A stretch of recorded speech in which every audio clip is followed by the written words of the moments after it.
The observation deck of the Galactic Council's headquarters on Alpha Centauri Station offered an unparalleled view of humanity's first extrasolar colony, but Dr. Sarah Chen barely noticed the spectacular vista. Her attention was fixed on the holographic data streaming from her latest experiment, numbers and graphs that could change the course of interstellar civilization, if only she could convince the Council to listen. "Dr. Chen, they're ready for you." The melodic voice belonged to Ambassador Exceleri, her Centaurian liaison. The tall, crystalline being's surface rippled with patterns of blue and green, anticipation and concern. Sarah had learned over the past year of working together. Sarah straightened her formal jacket, checking her reflection in the station's polished walls. At 42, her black hair was starting to show streaks of gray, earned from decades of research into extreme bacterial adaptation. How many representatives showed up this time? All 17 species sent their primary delegates. Exceleri chimed, the pattern shifting to deep purple surprise. Your preliminary findings caused quite a stir. Sarah allowed herself a small smile. After 5 failed presentations to various subcommittees, she'd finally gotten their attention. The discovery had been accidental, as most breakthrough discoveries were. Her team had been studying how Earth bacteria survived in the harsh conditions of Mars when they noticed something extraordinary. Certain strains weren't just surviving, they were actively transforming their environment at a molecular level. The Council chamber was a vast amphitheater, designed to accommodate beings from all 17 member species of the Galactic Council. Sarah's footsteps echoed as she approached the central platform, her heart pounding against her ribs. The artificial gravity felt heavier than usual under the weight of so many alien gazes. High Counselor Zixtal, a massive gas-based entity contained within an ornate environmental suit, spoke first. "Dr. Chen of Earth, you claim to have discovered a method of accelerated planetary rehabilitation using primitive Earth organisms. The Council has reviewed your preliminary data. Proceed with your full presentation." Sarah activated her holographic display, and a 3-dimensional model of a bacterial cell filled the chamber. "Distinguished Council members, what you're looking at is Terraformis adaptabilis, a modified strain of Earth bacteria that can survive in environments we once thought impossible. But survival isn't what makes these organisms special. It's what they leave behind." The hologram shifted to show a time-lapse of the bacteria converting toxic compounds into breathable atmosphere. These bacteria don't just adapt to hostile environments, they transform them. In controlled tests, they've demonstrated the ability to convert various toxic atmospheres into breathable air, create soil from bare rock, and establish the foundations for complex ecosystems, all in a fraction of the time required by current terraforming methods. A ripple of communication passed through the chamber, some verbal, some telepathic, some in wavelengths Sarah couldn't perceive. The Arctic's representative, a being of pure energy, pulsed with skepticism. "Your species has been part of galactic civilization for barely a decade. How did you achieve what our combined sciences could not?" "Because we had to," Sarah replied, her voice steady despite her nerves. "Earth's history is filled with environmental disasters. We nearly destroyed our planet several times before we learned to heal it. These bacteria are the result of centuries of evolution in some of the most polluted places on Earth, combined with decades of careful genetic modification. They're survivors, just like humanity." She gestured, and the hologram showed a simulation of a toxic world being transformed. But more importantly, they're adaptable. Each strain can be customized to specific planetary conditions. They work with the environment instead of forcing it to change, which is why they're more efficient than traditional terraforming methods. The Merxian representative, a feline being with iridescent fur, leaned forward. "And the risks? Such rapid environmental change must have consequences." Sarah nodded, appreciating the practical question. "The bacteria have multiple genetic safeguards. They can only survive in specific conditions and die off naturally once their work is complete. Moreover, they can't reproduce without specific chemical triggers that we control. But most importantly, they're compatible with all known forms of carbon-based life. Our tests show no negative interactions with any species biology. High Counselor Zixtal's environmental suit hummed as they processed this information. You propose to share this technology freely with the Council. Yes, Sarah said firmly. Earth remembers what it's like to have a dying world. We don't believe anyone should have to evacuate their home planet because it's become uninhabitable. This is humanity's gift to the galaxy. The chamber erupted in a cacophony of discussion. Sarah stood quietly, watching the reactions ripple through the assembled delegates. Axillarary's crystalline form pulsed with rapid color changes beside her. Excitement, concern, hope. Finally, Zixtal raised their manipulator appendages for silence.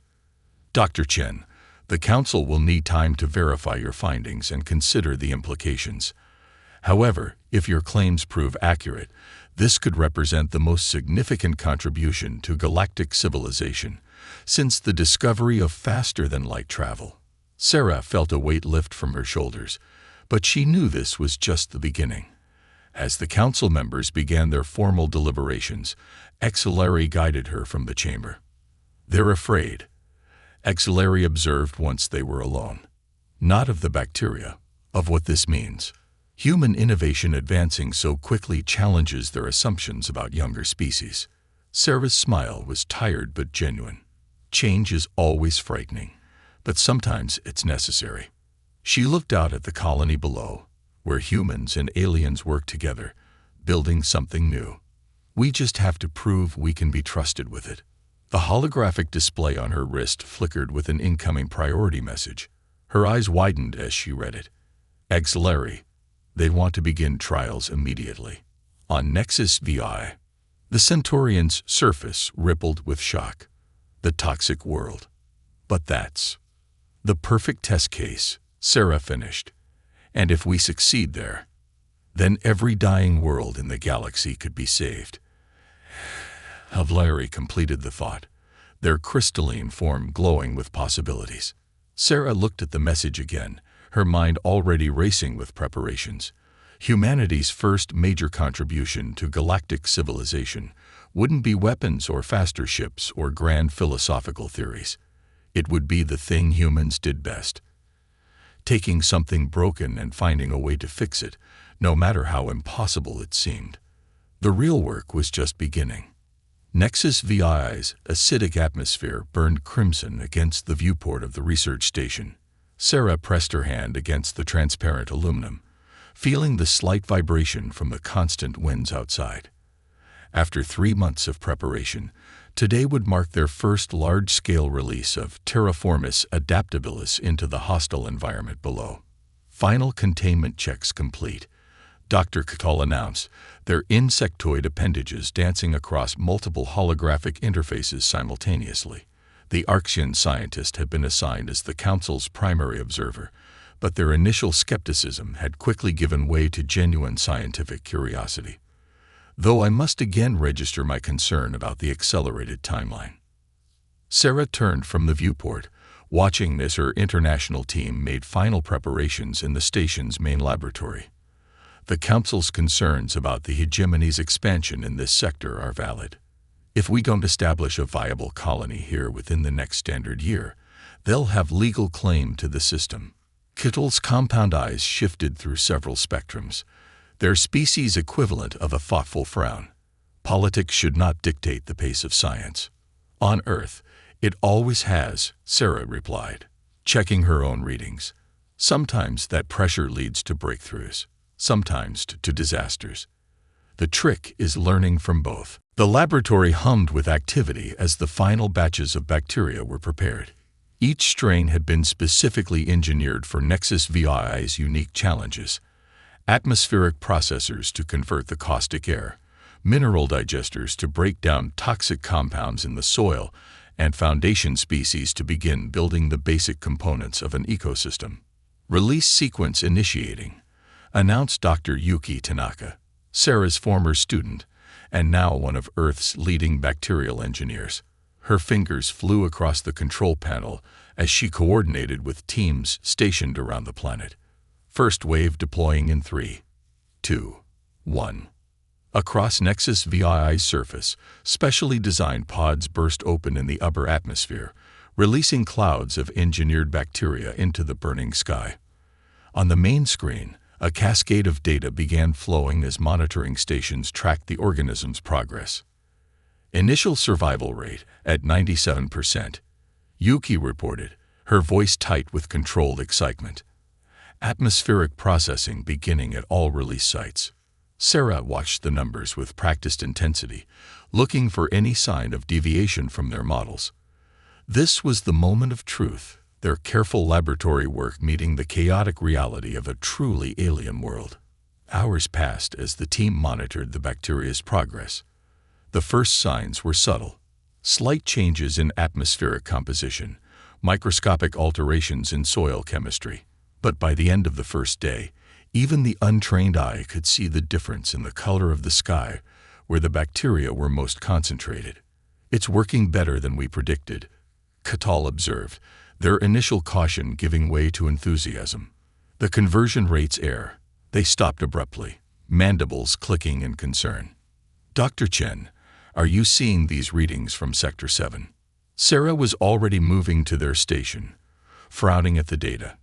In one region, the bacteria were reproducing far faster than they should be able to, and their chemical signatures were changing. "Yuki, pull up the genetic sequencing from the Sector 7 samples," Sarah ordered, her mind racing through possibilities. The results confirmed her fears. The bacteria were evolving, adapting to their new environment in ways they hadn't anticipated. "This shouldn't be possible," Catal chittered nervously. "The genetic locks are being bypassed somehow," Sarah finished. "Something in this environment is catalyzing changes we didn't predict." She straightened up, years of crisis management kicking in. "Yuki, begin manufacturing the kill switch compound. Call, help me isolate the mutation vector. The rest of you, maintain normal monitoring, but prepare emergency containment protocols." As the team scrambled to respond, Sarah felt a familiar mix of fear and exhilaration. This was why humanity had survived and thrived, not because they got everything right, but because they'd learned to adapt when things went wrong. "Dr. Chen," one of the junior researchers called out, "you need to see this." The main screen showed microscopic imagery from the surface. The mutated bacteria weren't just surviving. They were forming complex structures, creating microscopic networks that reminded Sarah of neural pathways. "Fascinating," Catal breathed. "They're developing a primitive form of collective intelligence. Your Earth bacteria are trying to think." Sarah's mind raced with implications. If the bacteria were developing intelligence, even on a primitive level, it changed everything. The Council's biotechnology laws were clear. No engineered organisms could be allowed to develop sentience. "We need to shut it down," she said firmly. "Not just Sector 7, the entire project." "But the Council," Catal began, "will shut us down permanently if we risk creating a new form of life." Sarah cut in. "We're not here to play God. We're here to heal a world." As the kill switch compounds were prepared, Sarah drafted a preliminary report to the Council. They needed to understand that this wasn't a failure. It was an opportunity to learn, to refine their approach. Humanity's greatest strength wasn't that they got everything right the first time. It was that they never stopped trying to do better. "Kill switch deployment in 5 minutes," Yuki announced. Sarah watched the red world outside, knowing that tomorrow they would begin again. With new safeguards, new understanding, and the same determination that had taken humanity from a single world to the stars. "You're taking this setback remarkably well," Catal observed. Sarah smiled. "This isn't a setback. This is science. We observe, we learn, we adapt. Just like our bacteria." She turned to face her team. "Let's end this trial properly, analyze everything we can, and then we make something better." As the kill switch deployed across Nexus VI's surface, Sarah was already planning the next phase. The bacteria's unexpected evolution had shown them new possibilities and new dangers. But most importantly, it had reminded them that in science, as in life, the most important lessons often came from failure. The true test wasn't whether their first attempt succeeded. It was what they would do next. The emergency council session erupted into chaos as the hegemony representative slammed their gravitic manipulator against the podium. The resulting boom echoed through the chamber, silencing the heated debate. This is nothing less than biological warfare. The hegemony diplomat's translator rendered their harmonics into harsh, clipped syllables. The humans release self-evolving organisms on our border, and we're expected to believe this is mere scientific incompetence. Sarah stood at the center of the chamber, maintaining her composure despite the hostile atmosphere. 6 weeks had passed since the emergence of the intelligent bacterial strains, and though they'd successfully contained the situation, the political fallout was proving far more difficult to manage. "Ambassador," she responded, keeping her voice steady, "as our reports clearly show, we terminated the trial immediately upon discovering the unexpected mutations. The containment protocols you designed." The hegemony representative cut in. "How convenient that your fail-safes worked exactly as planned when the bacteria began showing signs of collective intelligence. Intelligence that could, theoretically, be weaponized." Auxiliary's crystalline form pulsed with warning colors beside Sarah. The Centaurian ambassador had been her strongest ally in the council, but even they seemed concerned by the implications. "If I may," Catel stepped forward, their compound eyes reflecting the chamber's lights. "As the council's appointed observer, I can confirm that Dr. Chen's team acted with complete transparency throughout the crisis. The mutation was natural evolution, not design." High Counselor Zixtel's environmental suit hummed as they processed the competing arguments. "The question before us is not just one of intent, but of capability. Dr. Chen, your bacteria demonstrated an ability to evolve beyond their programming. Even if unintended, this raises serious concerns." Sarah took a deep breath, remembering countless academic debates and funding presentations. This was no different, just higher stakes. Distinguished council members, humanity's history with biotechnology is one of both triumph and tragedy. We've learned the hard way that life finds ways to adapt beyond our expectations. That's why we built in multiple layers of safeguards, why we monitor constantly, and why we act decisively when unexpected developments occur. She gestured, and holographic data filled the chamber, showing the kill switch deployment and subsequent analysis. "We didn't just contain the mutation. We learned from it. The bacterial evolution revealed new aspects of xenobiology that could revolutionize our understanding of life itself. But we chose to terminate the experiment because we respect the Council's laws and the wisdom behind them." Pretty words, the hegemony representative scoffed. "But actions speak louder.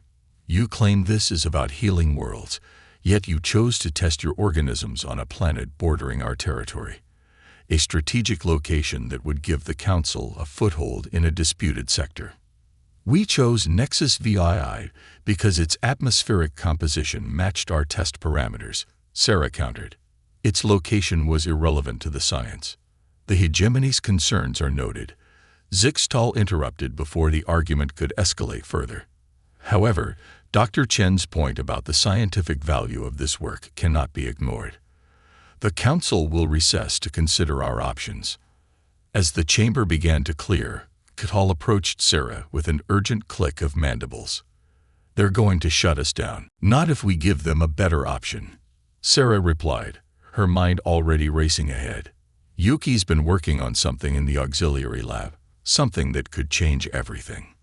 The auxiliary laboratory aboard Alpha Centauri Station was smaller than their main facility, but it hummed with the same intensity of purpose. Yuki barely looked up from her work as Sarah and Catal entered, her attention fixed on a holographic model of bacterial DNA. "Show them," Sarah said. Yuki nodded, expanding the display. "While analyzing the Nexus VI samples, we discovered something extraordinary. The bacteria weren't just evolving randomly. They were responding to chemical signatures in the planet's crust. Signatures that matched ancient microbial life." Kitul's antennae quivered with sudden understanding.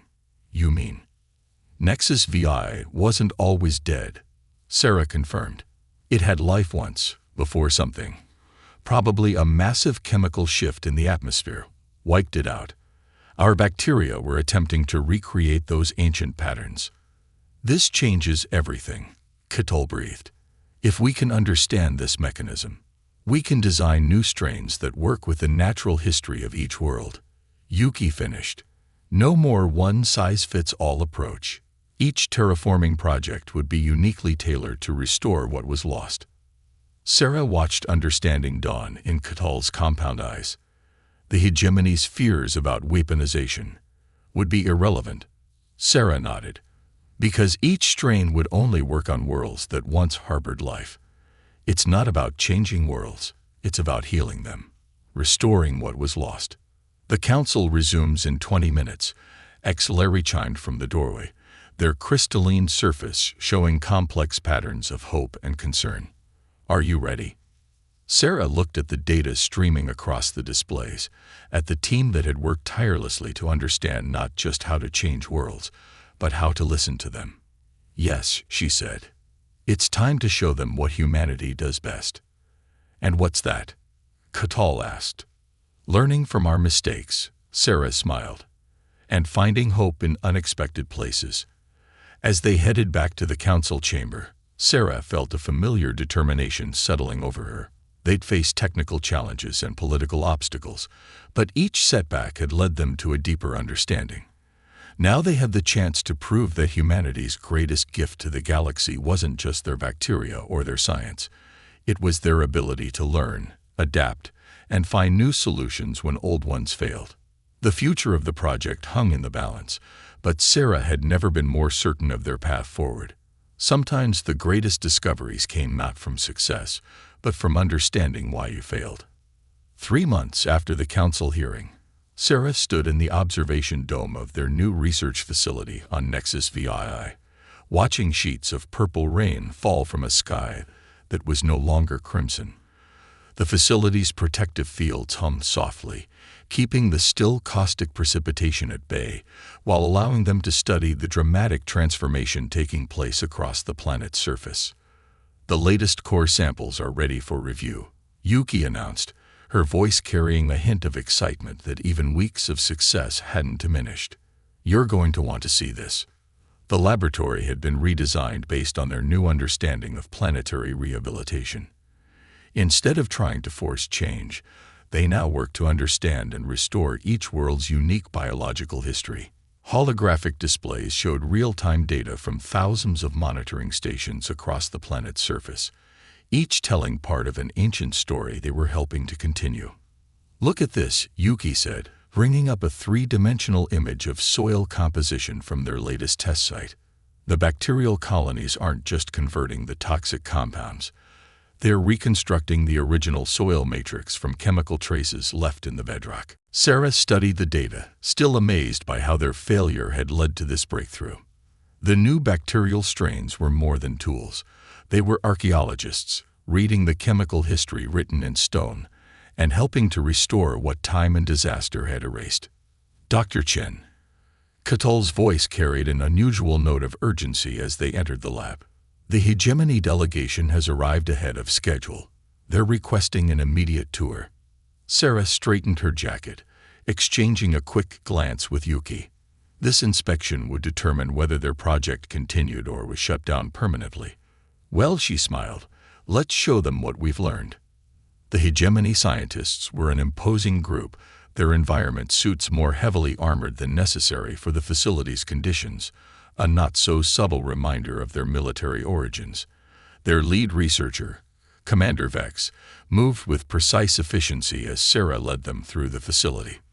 As you can see, Sarah explained, gesturing to a bank of monitors, each bacterial strain is specifically engineered to respond to chemical markers unique to this world. They can't survive transplantation to other planets because their metabolic processes are keyed to Nexus VI's specific geological signature. Impressive, Vex admitted, their translator rendering the word in flat tones. But our analysis of your previous attempt showed similar safeguards. What makes this different? Sarah led them to a sealed observation chamber where several samples of the new bacterial strains were being cultured. Because this time, we're not trying to impose our vision of what this world should be. We're letting it tell us what it once was.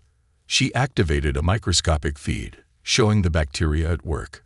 Watch what happens when we introduce a soil sample from another world. A robotic arm added a small amount of foreign material to the culture. The bacteria made no attempt to process it, remaining focused on their original tasks. They ignore it completely, one of the hegemony scientists noted, surprise evident even through their translator. Exactly, Sarah nodded. These organisms aren't terraforming tools. They're restoration specialists. They can only work with chemical signatures that match Nexus VI's original biosphere. Any other material is simply irrelevant to them. Commander Vex studied the display intently, and if someone attempted to modify them for other purposes, their entire genetic structure is built around this specific chemical language, Yuki explained. Trying to modify them for another world would be like trying to make a key fit a completely different lock by reshaping it. You'd destroy the key in the process. The demonstration continued through various labs and test sites. At each stop, Sarah could see the hegemony scientists' skepticism giving way to genuine interest. Even Commander Vex began asking questions that focused more on the science than security concerns.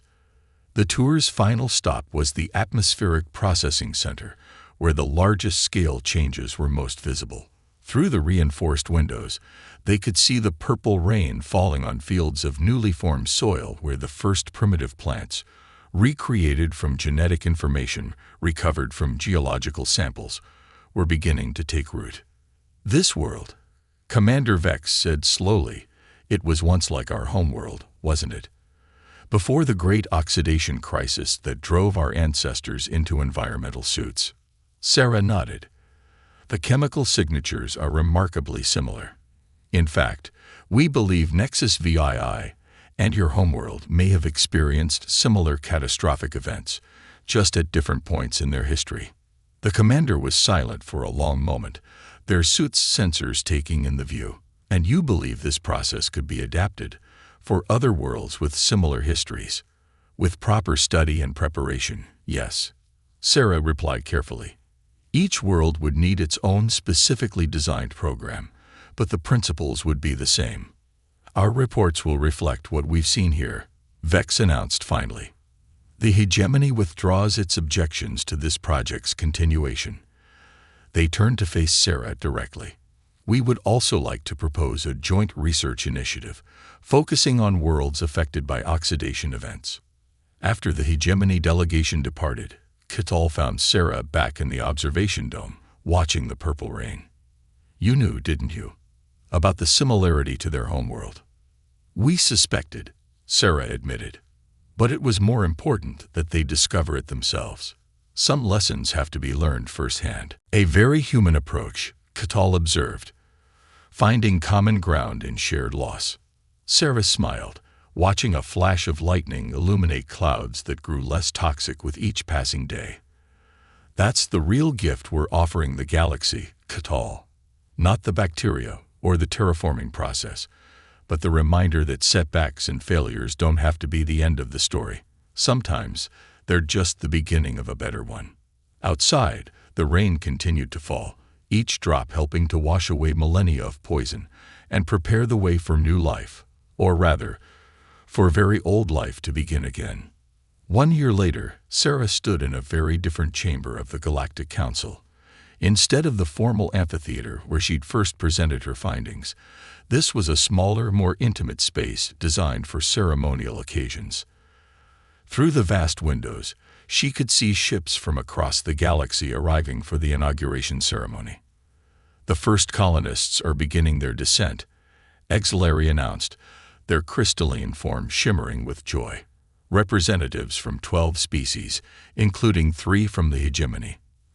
A year ago, who would have thought this possible? Sarah watched the ships entering Nexus VI's atmosphere, now a pale lavender instead of angry crimson.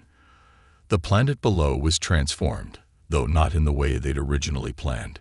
Instead of a standardized terraforming project, they had recovered something unique, an echo of what the world had once been, brought back to life through understanding rather than force. Dr. Chen. The voice belonged to Commander Vex, who approached with a grace that seemed at odds with their armored environmental suit. Our advanced teams report that the atmospheric composition matches the historical records we recovered from our archives. It's remarkably similar to our homeworld's golden age. Nature has a way of rhyming, Sarah replied, remembering something her first mentor had told her long ago. Different worlds, different times, but similar patterns. She gestured to the view below. Your scientists' contributions were crucial in understanding those patterns. The collaboration between Earth and hegemony researchers had proved revolutionary. Their combined knowledge had accelerated the restoration process far beyond initial projections, while ensuring that every step remained true to the planet's original biological heritage. The Council is ready to begin, Cal announced, their antennae quivering with anticipation. The once skeptical observer had become one of the project's strongest advocates, helping to bridge the gap between traditional Council science and humanity's innovative approaches. The ceremony itself was brief by Council standards, merely 3 hours instead of the usual day-long affairs. Representatives from each member species spoke about the significance of the project, but Sarah found her attention drawn to the small details, the way species that had once been bitter rivals now sat together, sharing their hopes for worlds that might be restored, the excited chatter about similar projects being planned for other dead worlds. When it was her turn to speak, Sarah kept it simple. A year ago, I stood before the Council promising a solution to dead worlds. What we discovered instead was something far more valuable, a way to listen to these worlds, to understand their stories, and to help them tell those stories again. This project's success belongs not just to humanity, but to every species that contributed their knowledge, their wisdom, and their willingness to look past old fears toward new possibilities. The ceremony concluded with the official opening of the first settlement dome. As the assembled dignitaries prepared to descend to the surface, Sarah felt a tug on her sleeve. It was Yuki, her eyes bright with excitement. "You need to see this," she whispered, pulling Sarah toward one of the research stations. "We just picked it up on the deep soil sensors." The holographic display showed something extraordinary. In one of the oldest restoration zones, where they'd first implemented the revised bacterial strains, life was evolving in unexpected ways. Not the dangerous mutations of their first attempt, but something natural and wonderful. The bacterial colonies were forming symbiotic relationships with the restored plant life, creating new variations uniquely adapted to the restored environment. "It's not just recovering," Sarah breathed. "It's growing, changing, finding its own way forward.